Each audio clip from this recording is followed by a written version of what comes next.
হজরত খালিদ বিন ওলীদ একবার এক যুদ্ধে অংশগ্রহণ করলেন এবং যুদ্ধের ময়দানে শত্রুদের ভিতরে ঢুকিয়ে গেলেন। তখন শত্রুরা তাকে বলল, খালিদ, আপনাদের ধর্ম সত্য, এটা আমরা জানি, তবে আমাদের একটা প্রমাণ দেখান যে আপনাদের ধর্ম সত্য। তখন খালিদ বিন ওলীদ বলতেছে, তোমরা আমার জন্য বিষ নিয়ে আসো, আমি বিষ খাবো। তখন তারা বিষ নিয়ে আসলো। উনি বিসমিল্লাহির রহমানির রহিম কইয়া বিষটা পান করলো, তাকে কোনো প্রতিক্রিয়া করলো না।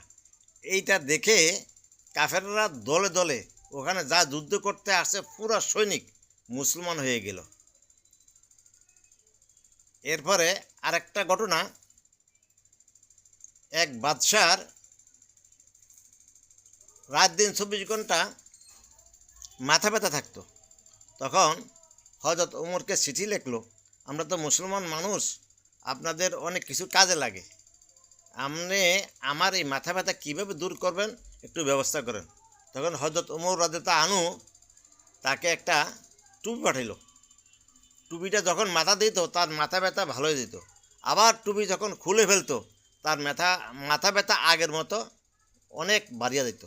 তখন বাদশাহ বুদ্ধি করিয়া ওই টুপিটা খুললো, ভিতরে চাইল, লেখা দেখে বিসমিল্লাহির রহমানির রহিম, সাথে সাথে ওই বাদশাহ তখন মুসলমান হয়ে গেল। এই কথাগুলা হাদিসের কথা। হাটহাজারী বিশ্ববিদ্যালয়ের আহমদ শফি সাহেব ইমানি চিকিৎসার ভিতরে এই কথাগুলো লিখছে। আপনারা সবাই বিসমিল্লাহর প্রতি অনুগত হইবেন, যে কোনো কাজে বিসমিল্লাহ পড়বেন, ইনশাল্লাহ আমরাও এটার ফায়দা পাবো।